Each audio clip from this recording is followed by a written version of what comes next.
परम आदरणीय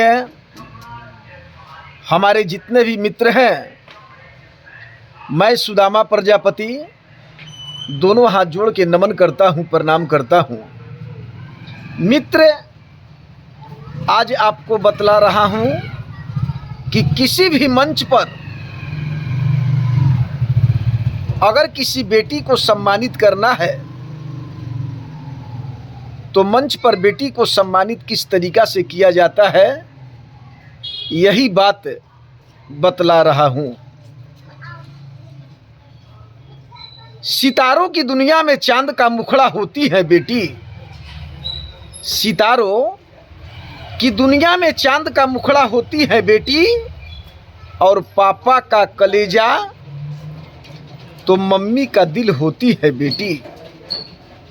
सितारों की दुनिया में चांद का मुखड़ा होती है बेटी, और पापा का कलेजा तो मम्मी का दिल होती है बेटी।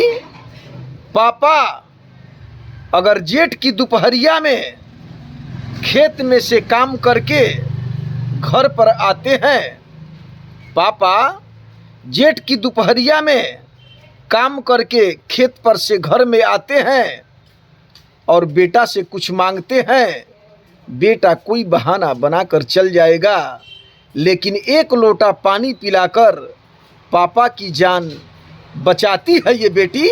तो बेटी के लिए जोरदार तालियों से स्वागत कीजिए। जय हिंद, जय भारत।